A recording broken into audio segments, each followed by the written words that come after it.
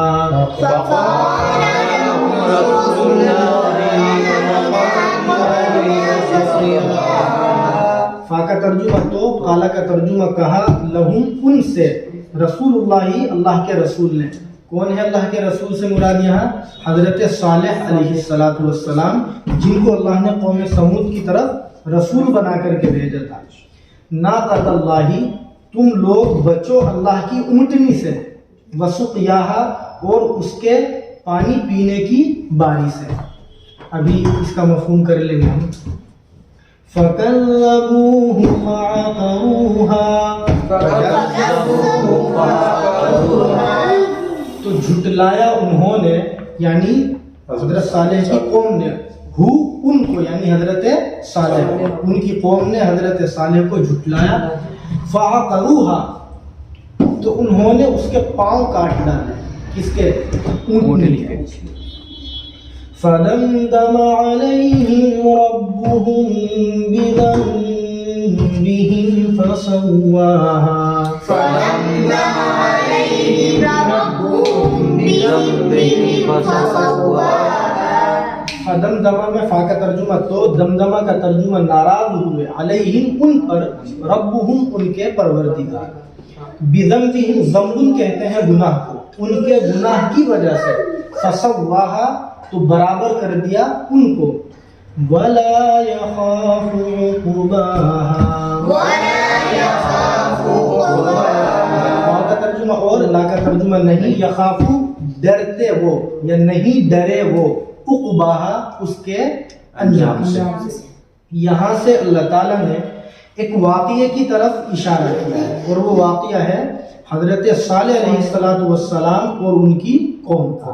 آپ موٹی سی بات یہاں یہ ذہن میں رکھیں، شورٹ میں خلاصے کے طور پر، کہ اللہ تعالیٰ نے دنیا میں جو اپنے رسولوں کو، نبیوں کو بھیجا ہے الگ الگ قوم کی طرف، ان میں سے ایک قوم ہے قوم سمود، جس کی طرف اللہ نے کس رسول کو نبی بنا کر بھیجا تھا؟ حضرت صالح علیہ السلام۔ چنانچہ جب انہوں نے ان کو ایمان کی دعوت دی تو انہوں نے ایک شرط لگائی کہ ہم آپ کو اللہ کا رسول مان لیں گے، اللہ پر ایمان بھی لے آئیں گے، آپ کی باتیں بھی مان لیں گے، لیکن ہمیں آپ اپنے رسول ہونے کی علامت اور نشانی دکھلاؤ۔ اور انہوں نے نشانی بھی خود متعین کی کہ یہ جو پہاڑ ہے اس سے آپ اونٹنی پیدا کر کے دکھاؤ، اور اس سے جو بچہ پیدا ہوگا، یعنی پہاڑ سے اونٹنی نکلے اور پھر اس سے بچہ پیدا ہو تو ہم آپ کو مان لیں گے کہ آپ اللہ کے رسول ہیں۔ عجیب سی بات۔ حضرت صالح علیہ السلام نے اللہ تعالیٰ سے دعا فرمائی تو اللہ تعالیٰ نے پہاڑ سے ان کی آنکھوں کے سامنے ایک اونٹنی کو پیدا فرمایا، اور وہ اونٹنی بھی وہ تھی جو گابھن تھی، حاملہ تھی، اس کے پیٹ میں بچہ تھا۔ اس نے ان سب کے سامنے بچے کو جنم دیا، اس کے باوجود بھی وہ ایمان نہیں لایا۔ کچھ نے تو یہ کہنا شروع کر دیا صاحب یہ جادوگر ہے اس لیے ایسا کرو۔ چنانچہ وہ اونٹنی جب پیدا ہوئی، اس نے بچے کو جنم بھی دے دیا، تو چونکہ وہ اپنی باڈی کے حساب سے عام جانوروں سے لمبی تڑنگی تھی، تو حضرت صالح علیہ السلام کی وہ اونٹنی جب وہاں پانی پینے کے لیے جاتی تھی، جہاں ان کے اونٹ پانی پیتے تھے، تو وہ زیادہ پانی پیتی تھی۔ پانی اس علاقے میں کم تھا تو لوگ ٹینشن میں آنے لگے، اور انہوں نے اس اونٹنی کے تعلق سے پروپیگنڈا بنایا کہ ہم اس کو قتل کر دیں گے۔ تو اللہ تعالیٰ نے یہاں فرمایا کہ صالح علیہ السلام نے، اللہ کے رسول نے ان سے کہا تھا کہ اللہ کی اونٹنی سے بچنا، یعنی اس کے ساتھ بدتمیزی مت کرنا۔ اور اس اونٹنی کو اللہ کی اونٹنی اس لیے کہا کہ اللہ نے اپنی قدرت کے ذریعے جو نیچرل طریقہ ہے اس سے ہٹ کر کے اس کو پیدا فرمایا نشانی کے طور پر، اور اس کے پانی پینے کی باری سے بھی بچنا. یعنی حضرت صالح نے ان سے کہا کہ ایسا کر لو، ایک دن میری اونٹنی پانی پیا کرے گی اور اگلے دن تمہارے اونٹ یا اونٹنیاں پانی آ کر کے پیا کریں گی. تو انہوں نے اس بات کو ایکسیپٹ بھی کیا اور نہیں بھی کیا. ہوا یہ کہ جب وہ اونٹنی پانی پینے جاتی تھی تو وہ روزانہ پروپیگنڈے کرتے اور پریشان ہوتے. آخر میں کیا ہوا، انہوں نے یعنی حضرت صالح کی قوم کے لوگوں نے حضرت صالح کو جھٹلایا. یعنی جب اونٹنی پیدا ہو گئی تب بھی انہوں نے ماننے سے انکار کیا، اور نتیجہ یہ ہوا کہ وہ اونٹنی جو اللہ نے اپنی قدرت کے ذریعے حضرت صالح کی نشانی کے طور پر پیدا فرمائی تھی، اس کو انہوں نے قتل کر ڈالا. لفظ اقرون کے معنی آتے ہیں پاؤں کاٹ ڈالا. تو ترجمہ اسی لیے مفسرین نے یہ کیا کہ انہوں نے اس کے پاؤں کاٹ ڈالے، پہلے پاؤں کاٹے اور پھر اس کو قتل کر ڈالا، ختم کر دیا. تو اللہ تعالیٰ نے ان کو پکڑنا شروع کیا، یعنی ان کے اوپر اب اللہ کا عذاب آیا. وہ عذاب کیا تھا، کیسے تھا، اس کی لمبی تفصیلات ہیں. کسی دن جب باضابطہ یہ مضمون قرآن میں آئے گا تب 19ویں پارے میں جب اس کی تفصیل کریں گے. فی الحال ایسے سمجھیں کہ قرآن کریم کے اندر یہ بات ہے کہ فَأَمَّا ثَمُودُ فَأُهْلِكُوا بِالطَّاغِيَةِ کہ قوم ثمود کو طاغیہ کے ذریعے ہلاک کر دیا گیا. اب یہ طاغیہ کیا ہے؟ تو مفسرین نے لکھا کہ پہلے ان لوگوں پر زلزلہ اللہ نے بھیجا، یعنی سخت ترین زلزلہ آیا جس سے یہ پریشان ہوئے، اور اس کے بعد میں اللہ نے ایک چیخ اور دہاڑ کے ذریعے ان سب کو ختم کر ڈالا. یعنی آسمان سے ایک زوردار چیخ آئی جیسے چنگاڑ ہوتی ہے بہت خطرناک، اور اس چیخ کے ذریعے یہ سب کے سب کیا ہو گئے؟ ہلاک ہو گئے، برباد ہو گئے. تو انہوں نے حضرت صالح کو جھٹلایا، ایمان نہیں لائے، پلس اونٹنی کو قتل کر ڈالا جو علامت کے طور پہ اللہ نے اپنی قدرت سے پیدا فرمائی تھی. اس لیے ان کو اللہ نے عذاب میں مبتلا کیا. آخر میں اللہ فرماتے ہیں وَلَا يَخَافُ عُقْبَاهَا. یہاں مراد ہے کہ وہ ڈرے نہیں. کون؟ اللہ تعالیٰ. اس کی تفسیر میں مفسرین نے یہ لکھا ہے اور اس طرح سمجھایا ہے کہ دنیا کے اندر کوئی کتنا ہی بڑا طاقتور آدمی ہے، جب وہ کسی کو عذاب دیتا ہے، سزا دیتا ہے یا اس کو برباد کرنے کی پلاننگ کرتا ہے، تو اسی قوم کے کچھ لوگ ایسے ہوتے ہیں جو اس سے مقابلہ کرتے ہیں.